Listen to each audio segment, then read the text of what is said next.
Hey guys, so I have a confession to make. I'm a soup girl, right? And I don't mean, ooh, it's cold outside. I love a bowl of soup. No, I will eat soup in the middle of July on a 95-degree day. I don't care. I love it. Pass me the bowl, right? I love the soups. Um, my absolute favorite soup is homemade hamburger vegetable soup. Um, I eat entirely too much of that when I make it. And yes, it absolutely has lima beans in it because apparently I'm one of the 6 people left in America who still love lima beans. I've accepted this. It's part of my personality now. I used to get in a lot of lima beans when I lived in North Carolina, but they're pretty few and far between out here. But there's one soup I think we all make when we're not feeling well, and that's chicken noodle, right? And I started to think about that because I know I'm not the only one, right? How many of you only reach for soups when you're feeling sick? And why do we do that? It doesn't matter where you grew up. It doesn't matter what your background is. It doesn't even matter what country you're from, because almost every culture has some version of a nourishing, slow cooked soup that usually rears up when people are not feeling well. And this got me thinking, maybe our grandmas knew something that we've all forgotten. Is that possible? So let's look back for a minute, right? So over the last couple of weeks, we've talked about a lot. We have talked about elderberry, we've talked about elderflower, the differences between the two. We've talked about astragalus. We've spent what felt like a small lifetime on mushrooms. For those of you that don't like mushrooms, I do apologize again. And honestly, I think we all have kind of really gotten into the groove of seeing the patterns behind these things, right? We talked about traditional fire cider. We talked about hibiscus fire cider and how to make it in the cheater versions. We talked about some conspiracies behind that, right? But one theme kept showing up consistently: support, not fix, not cure, support. And I think that's one of the biggest misconceptions surrounding the immune system, right?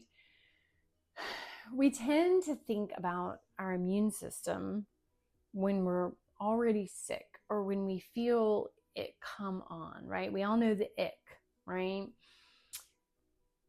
But that's not how it works. Your immune system doesn't just automatically turn on when you have a cold, right? Your immune system is working every single day.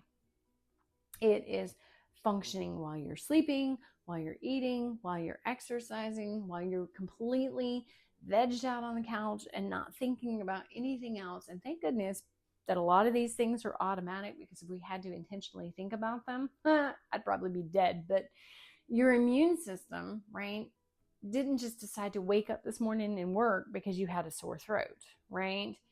All the time it's going.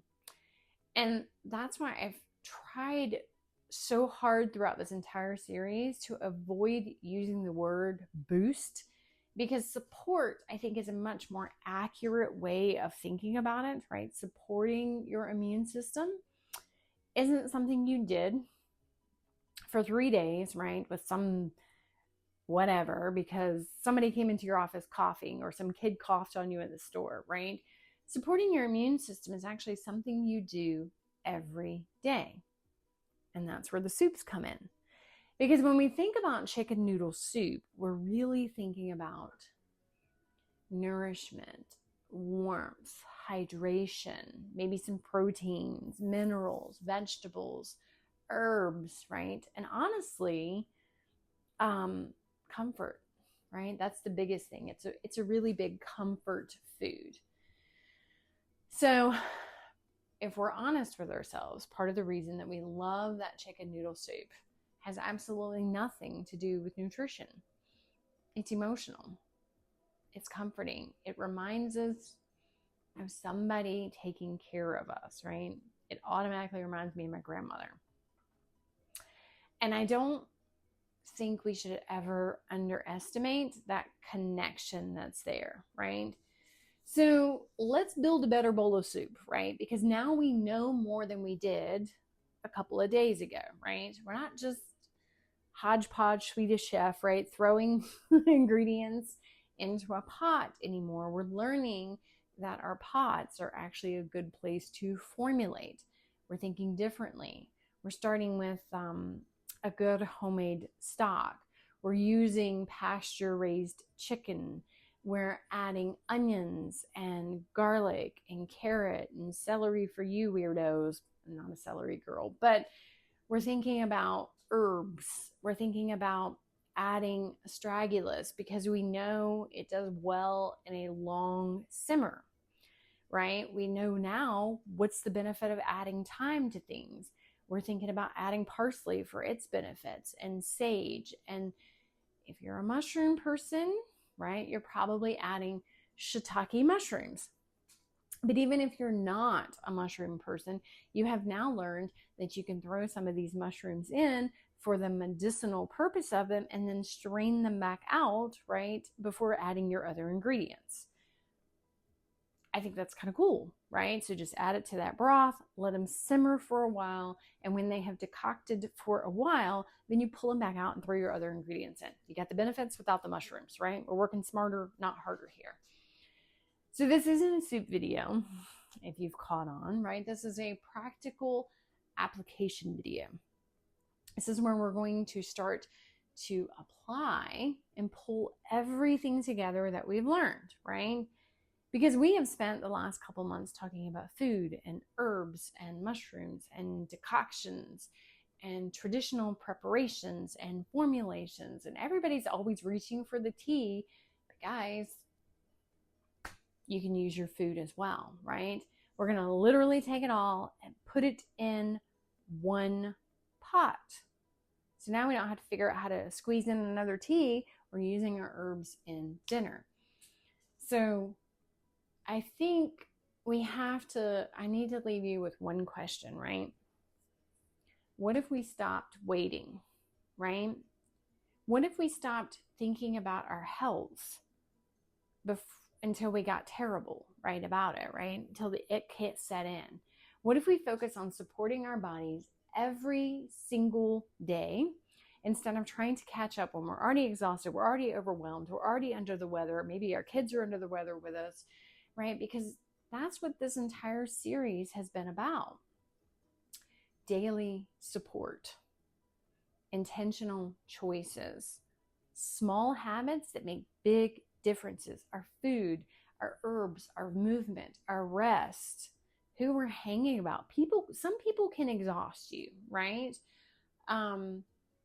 Your traditions, how do they play into things, right? All of these things are working together, right? So here's what I've done. I've included my homemade chicken noodle recipe below. I have also included my herbal stock recipe below, right? And if you're feeling ambitious, you can even make homemade egg noodles because yes, I have a video out there for that too. And as we move into soup season, super excited, fall's my favorite time of the year. I hope you make a pot, gather with your family around the table, and remember that sometimes the simplest traditions survive because they work. But before I move on, I want you to think about something. Have you noticed what happened over all of these series? Because I think some of you may have missed the biggest lesson of all.